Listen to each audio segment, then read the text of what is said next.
ਵਾਹਿਗੁਰੂ ਸਾਹਿਬ ਜੀ। ਧੰਨ ਵਾਹਿਗੁਰੂ ਸਾਹਿਬ ਜੀ।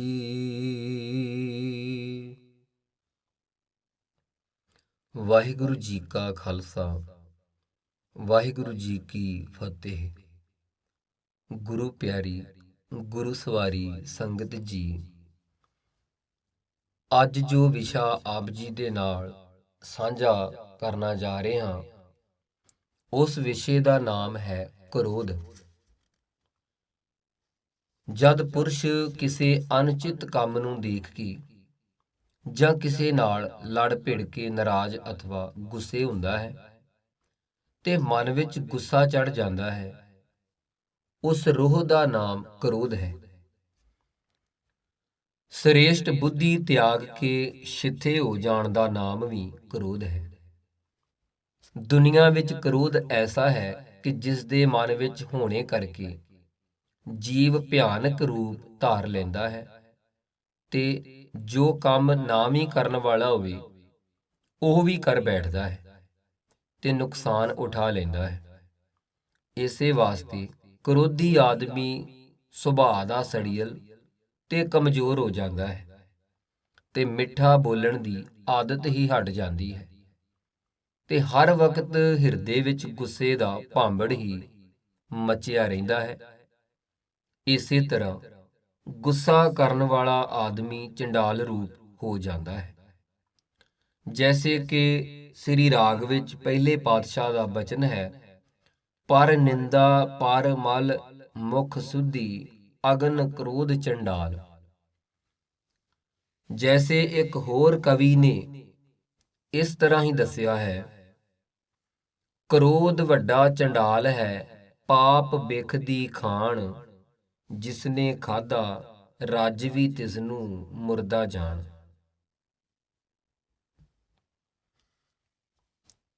ਕ੍ਰੋਧ ਵੱਡਾ ਚੰਡਾਲ ਹੈ ਪਾਪ ਬਿਖ ਦੀ ਖਾਣ, ਜਿਸਨੇ ਖਾਧਾ ਰੱਜ ਵੀ ਤਿਸਨੂੰ ਮੁਰਦਾ ਜਾਣ। ਕਿਉਂਕਿ ਇਹ ਚੰਡਾਲ ਰੂਪ ਬਣ ਕੇ ਹੀ ਕਈਆਂ ਜੀਵਾਂ ਦਾ ਨਾਸ ਕਰਦਾ ਹੈ, ਬਲਕਿ ਸਭ ਤੋਂ ਪਿਆਰੇ ਸਕੇ ਭਰਾਵਾਂ ਦਾ ਖੂਨ ਕਰ ਦਿੰਦਾ ਹੈ ਤੇ ਪੁੱਤਰਾਂ ਨੂੰ ਮਾਰ ਦਿੰਦਾ ਹੈ। ਕਈ ਵਾਰ ਆਪਣੇ ਸਰੀਰ ਦਾ ਵੀ ਨਾਸ ਕਰ ਲੈਂਦਾ ਹੈ। ਜੈਸੇ ਵਲਟੋਹੀ ਰਿੱਝਦੀ ਹੋਈ ਉਬਾਲਾ ਖਾ ਕੇ ਆਪਣੇ ਕੰਡੇ ਸਾੜ ਲੈਂਦੀ ਹੈ, ਤੈਸੇ ਕ੍ਰੋਧੀ ਪੁਰਸ਼ ਆਪਣਾ ਨਾਸ ਕਰ ਲੈਂਦਾ ਹੈ। ਇਸੇ ਵਾਸਤੇ ਗੁਰੂ ਜੀ ਨੇ ਇਸ ਤੋਂ ਬਚਣ ਦਾ ਉਪਦੇਸ਼ ਬਹੁਤ ਜਗ੍ਹਾ ਪਰ ਗੁਰਬਾਣੀ ਰਾਹੀਂ ਦੱਸਿਆ ਹੈ। ਜੈਸੇ ਕਿ ਸੂਹੀ ਰਾਗ ਵਿੱਚ ਪੰਚਮ ਪਾਤਸ਼ਾਹ ਦਾ ਇਹ ਬਚਨ ਹੈ, ਕਾਮ ਕ੍ਰੋਧ ਲੋਭ ਮੋਹ ਤਜਾਰੀ, ਦ੍ਰਿੜ ਨਾਮ ਦਾਨ ਇਸਨਾਨ ਸੁਚਾਰੀ। ਜਿਵੇਂ ਇੱਕ ਪੰਡਤ ਰਾਜੇ ਕੋਲ ਰੋਜ਼ ਕਥਾ ਕਰਨ ਜਾਂਦਾ ਹੁੰਦਾ ਸੀ। ਇੱਕ ਦਿਨ ਕਥਾ ਕਰਨ ਗਿਆ ਤਾਂ ਰਾਜਾ ਉਸ ਵਕਤ ਆਪਣੇ ਧਿਆਨ ਵਿੱਚ ਬੈਠਾ ਸੀ। ਇਸ ਵਾਸਤੇ ਪੰਡਤ ਜੀ ਦਾ ਉੱਠ ਕੇ ਆਦਰ ਨਾ ਕੀਤਾ। ਪੰਡਤ ਜੀ ਆਪਣਾ ਨਿਰਾਦਰ ਸਮਝ ਕੇ ਗੁੱਸੇ ਹੋਏ ਹੋਏ ਚੁੱਪ ਕਰਕੇ ਆਪਣੇ ਘਰ ਨੂੰ ਮੁੜ ਆਏ। ਜਦ ਰਾਜੇ ਨੇ ਲੋਕਾਂ ਨੂੰ ਪੁੱਛਿਆ ਕਿ ਭਈ ਅੱਜ ਪੰਡਤ ਜੀ ਕਥਾ ਕਰਨ ਕਿਉਂ ਨਹੀਂ ਆਏ, ਤਾਂ ਸਰੋਤਾ ਜਨਾਂ ਨੇ ਦੱਸਿਆ ਕਿ ਮਹਾਰਾਜ, ਪੰਡਤ ਜੀ ਆਏ ਸਨ, ਪਰ ਤੁਸੀਂ ਆਪਣੇ ਧਿਆਨ ਵਿੱਚ ਬੈਠੇ ਰਹੇ ਤੇ ਉਹਨਾਂ ਦਾ ਉੱਠ ਕੇ ਸਤਿਕਾਰ ਨਾ ਕੀਤਾ, ਤਾਂ ਉਹ ਆਪਣਾ ਨਿਰਾਦਰ ਸਮਝ ਕੇ ਗੁੱਸੇ ਨਾਲ ਘਰ ਚਲੇ ਗਏ ਹਨ। ਜਦ ਰਾਜੇ ਨੇ ਇਹ ਗੱਲ ਸੁਣੀ ਤਾਂ ਪੰਡਤ ਜੀ ਦੇ ਲੈਣ ਲਈ ਇੱਕ ਆਦਮੀ ਭੇਜਿਆ। ਉਹ ਫੇਰ ਵੀ ਨਾ ਆਏ ਤਾਂ ਰਾਜਾ ਆਪ ਪੈਦਲ ਚੱਲ ਕੇ ਪੰਡਤ ਜੀ ਦੇ ਘਰ ਪੁੱਜਾ ਤੇ ਬੇਨਤੀ ਕੀਤੀ ਕਿ ਚੱਲ ਕੇ ਕਥਾ ਕਰੋ। ਪਰ ਪੰਡਤ ਜੀ ਬੜੇ ਕ੍ਰੋਧ ਵਿੱਚ ਸਨ, ਬਿਲਕੁਲ ਨਾ ਮੰਨੇ। ਰਾਜਾ ਆਪ ਮੁੜ ਆਇਆ, ਇੱਕ ਦੋ ਹੋਰ ਆਦਮੀ ਭੇਜੇ ਤਾਂ ਵੀ ਪੰਡਤ ਜੀ ਨਾ ਆਏ। ਆਖਰ ਇੱਕ ਭੰਗੀ ਨੇ ਸੁਣ ਕੇ ਕਿਹਾ ਕਿ ਮਹਾਰਾਜ, ਮੈਨੂੰ ਹੁਕਮ ਹੋਵੇ ਤਾਂ ਮੈਂ ਜਾ ਕੇ ਲੈ ਆਉਂਦਾ ਹਾਂ। ਤਾਂ ਰਾਜਾ ਕਹਿਣ ਲੱਗਾ ਬਈ ਸਾਡੇ ਆਖੇ ਉਹ ਆਇਆ ਨਹੀਂ, ਤੂੰ ਕੈਸੇ ਲੈ ਆਵੇਂਗਾ? ਭੰਗੀ ਕਹਿਣ ਲੱਗਾ, ਹਜੂਰ ਹੁਕਮ ਦਿਓ। ਤਾਂ ਰਾਜੇ ਨੇ ਕਿਹਾ, ਜਾ ਲੈ ਆ। ਅਸੀਂ ਤਾਂ ਕਿਤਨੇ ਚਿਰ ਤੋਂ ਕਥਾ ਸੁਣ ਲਈ, ਇੱਥੇ ਬੈਠੇ ਹਾਂ।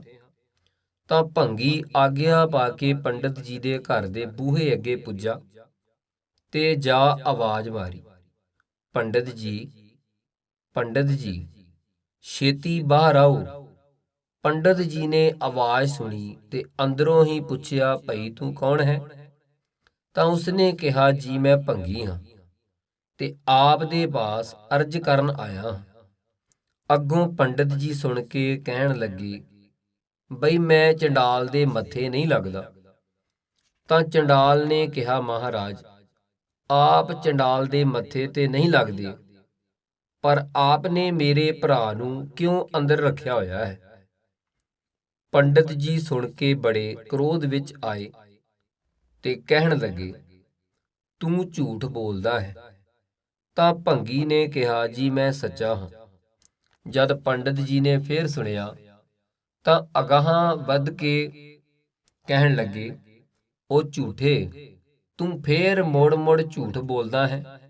ਤਾਂ ਭੰਗੀ ਕਿਹਾ, ਮਹਾਰਾਜ, ਆਪ ਜਦ ਕਥਾ ਕਰਦੇ ਹੁੰਦੇ ਹੋ ਤਾਂ ਮੈਂ ਦੂਰ ਖੜੋਤਾ ਕਈ ਵੇਰ ਕਥਾ ਸੁਣਦਾ ਹੁੰਦਾ ਹਾਂ, ਤੇ ਆਪ ਕਈ ਵੇਰ ਕਹਿੰਦੇ ਹੁੰਦੇ ਹੋ ਕਿ ਕ੍ਰੋਧ ਚੰਡਾਲ ਰੂਪ ਹੈ ਤੇ ਜਿਸ ਦੇ ਹਿਰਦੇ ਵਿੱਚ ਵਸਦਾ ਹੈ ਉਹਨੂੰ ਬੜੀ ਤਕਲੀਫ ਦਿੰਦਾ ਹੈ। ਸੋ ਪੰਡਤ ਜੀ, ਕ੍ਰੋਧ ਰੂਪੀ ਚੰਡਾਲ ਮੇਰਾ ਭਰਾ ਆਪ ਦੇ ਹਿਰਦੇ ਰੂਪੀ ਘਰ ਵਿਖੇ ਇਸ ਸਥਿਤ ਹੈ। ਸੋ ਆਪ ਇਸ ਨੂੰ ਬਾਹਰ ਕੱਢ ਦੇਵੋ ਤੇ ਚੱਲ ਕੇ ਕਥਾ ਕਰੋ, ਜਿਸ ਨੂੰ ਸੁਣ ਕੇ ਸਰੋਤਾ ਜਨ ਸੰਤੁਸ਼ਟ ਹੋਣ। ਤਾਂ ਪੰਡਤ ਜੀ ਇਤਨੀ ਗੱਲ ਸੁਣ ਕੇ ਚੁੱਪ ਕਰਕੇ ਤੁਰ ਪਏ। ਜਾ ਕੇ ਕਥਾ ਕੀਤੀ ਤੇ ਕ੍ਰੋਧ ਰੂਪੀ ਚੰਡਾਲ ਨੂੰ ਹਿਰਦੇ ਰੂਪੀ ਘਰ ਵਿੱਚੋਂ ਕੱਢ ਕੇ ਦੂਰ ਕੀਤਾ। ਤਾਂ ਤੇ ਇਸ ਤੋਂ ਸਦਾ ਬਚਣਾ ਚਾਹੀਦਾ ਹੈ। ਇਸ ਵਾਸਤੇ ਸਤਿਗੁਰੂ ਜੀ ਆਪਣੀ ਬਾਣੀ ਵਿੱਚ ਇਸ ਦੇ ਸਵਰੂਪ ਦਾ ਵਰਣਨ ਕਰਦੇ ਹੋਏ ਇਉਂ ਦੱਸਦੇ ਹਨ, ਕਹਿੰਦੇ ਹਨ ਕਿ ਕ੍ਰੋਧਵਾਨ ਪੁਰਸ਼ਾਂ ਤੋਂ ਸਦਾ ਬਚੋ। ਉਹਨਾਂ ਪਾਸ ਦੁਆਸ ਨਾ ਭਿੱਟੀਐ, ਜਿਨ ਅੰਤਰ ਕ੍ਰੋਧ ਚੰਡਾਲ। ਫਿਰ ਗੌੜੀ 52 ਅੱਖਰੀ ਵਿੱਚ ਪੰਚਮ ਗੁਰਦੇਵ ਧੰਨ ਗੁਰੂ ਅਰਜਨ ਦੇਵ ਮਹਾਰਾਜ ਜੀ ਫਰਮਾਉਂਦੇ ਹਨ, ਸ਼ਲੋਕ, ਰੋਸ ਨ ਕਾਹੂ ਸੰਗ ਕਰੋ, ਆਪਨ ਆਪ ਵਿਚਾਰ, ਹੋਏ ਨਿਮਾਨਾ ਜਗ ਰਹੋ, ਨਾਨਕ ਨਦਰੀ ਪਾਰ। ਇਹਨਾਂ ਤੁਕਾਂ ਵਿੱਚ ਗੁਰੂ ਜੀ ਨੇ ਦੱਸਿਆ ਹੈ ਕਿ ਕ੍ਰੋਧੀ ਪੁਰਸ਼ ਦੀ ਸੰਗਤ ਨਾ ਕਰੋ ਤੇ ਆਪ ਵੀ ਕਿਸੇ ਨਾਲ ਨਾਰਾਜ਼ ਨਾ ਹੋ, ਸਗੋਂ ਨਿਮਰਤਾ ਸਹਿਤ ਜਗਤ ਵਿੱਚ ਰਹੋ। ਸਹੰਸਕ੍ਰਿਤੀ ਸ਼ਲੋਕਾਂ ਵਿੱਚ ਗੁਰੂ ਜੀ ਕ੍ਰੋਧ ਨੂੰ ਕਹਿੰਦੇ ਹਨ ਕਿ ਹੇ ਕ੍ਰੋਧ, ਤੂੰ ਕਲਾ ਦਾ ਮੂਲ ਹੈ ਤੇ ਪੁਰਖ ਤੋਂ ਮੰਦੇ ਕੰਮ ਕਰਾਉਂਦਾ ਹੋਇਆ ਅਧੋਗਤੀ ਨੂੰ ਪਹੁੰਚਾ ਦਿੰਦਾ ਹੈ। ਪਰ ਤੇਰੇ ਕੋਲੋਂ ਛਡਾਉਣ ਵਾਲਾ ਕੇਵਲ ਇੱਕ ਵਾਹਿਗੁਰੂ ਹੀ ਹੈ। ਹੇ ਕਲ ਮੂਲ ਕ੍ਰੋਧੰ, ਕਦੰਚ ਕਰਣਾ ਨ ਉਪਰਜਤੇ, ਵਿਖਯੰਤ ਜੀਵੰ ਵਸਿਯੰ ਕਰੋਧ, ਨਿਰਤੰ ਕਰੋਧ ਜਥਾ ਮਰਕਟਹਿ। ਅਨਕ ਸਾਸਨ ਤਾੜੰਤ ਜਮਦੂਤਹਿ, ਤਵ ਸੰਗੇ ਅਦਮੰ ਨਰਹਿ, ਦੀਨ ਦੁਖ ਭੰਜਨ ਦਇਆਲ, ਪ੍ਰਭ ਨਾਨਕ ਸਰਬ ਜੀ ਰਖਿਆ ਕਰੋਧ। ਸੋ ਜੀਵ ਨੂੰ ਚਾਹੀਦਾ ਕਿ ਇਸ ਕ੍ਰੋਧ ਚੰਡਾਲ ਤੋਂ ਸਦਾ ਹੀ ਬਚਿਆ ਰਹੇ ਤੇ ਪਰਮੇਸ਼ਰ ਵਾਹਿਗੁਰੂ ਦੀ ਭਗਤੀ ਕਰਕੇ ਆਪਣਾ ਜਨਮ ਸਫਲਾ ਕਰੇ। ਇੱਥੇ ਭਗਤ ਜੀ ਆਪਣਾ ਇੱਕ ਬੜਾ ਪਿਆਰਾ ਕ੍ਰੋਧ ਦੀ ਬਾਬਤ ਬੈਤ ਲਿਖਦੇ ਹਨ। ਆਓ ਇਸ ਬੈਤ ਨੂੰ ਪੜ੍ਹ ਕੇ ਸਰਵਣ ਕਰਕੇ ਲਾਹੇ ਪ੍ਰਾਪਤ ਕਰੀਏ। ਉਹ ਲਿਖਦੇ ਹਨ, ਕ੍ਰੋਧ ਕਰਨ ਵਾਲੇ ਸਦਾ ਸੜਨ ਭੁੱਜਣ, ਕ੍ਰੋਧ ਕਰਨ ਵਾਲੇ ਸਦਾ ਸੜਨ ਭੁੱਜਣ, ਝਗੜੇ ਅਤੇ ਫਸਾਦ ਵਧਾਣ ਬੇਲੀ, ਰੂਪ ਧਾਰ ਕਰ ਸਦਾ ਚੰਡਾਲ ਵਾਲਾ, ਕਰਦੇ ਆਪਣੇ ਆਪ ਦੀ ਹਾਨ ਬੇਲੀ, ਜਪ ਤਪ ਬ੍ਰਤ ਆਦ ਸਾਰੇ ਰੁੜ ਜਾਂਦੇ, ਚੰਗਾ ਕਰਮ ਨਾ ਕੋਈ ਕਮਾਣ ਬੇਲੀ, ਜਿਨ੍ਹਾਂ ਮਾਰ ਕ੍ਰੋਧ ਨੂੰ ਸਵਰ ਕੀਤਾ, ਕਰਦੇ ਭਗਤ ਹਰ ਚਰਨ ਸਮਾਨ ਬੇਲੀ।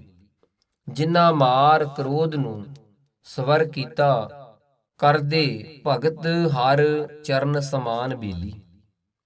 ਭੁੱਲਾਂ ਚੁੱਕਾਂ ਦੀ ਖਿਮਾ ਕਰਨੀ। ਵਾਹਿਗੁਰੂ ਜੀ ਕਾ ਖਾਲਸਾ, ਵਾਹਿਗੁਰੂ ਜੀ ਕੀ ਫਤਿਹ।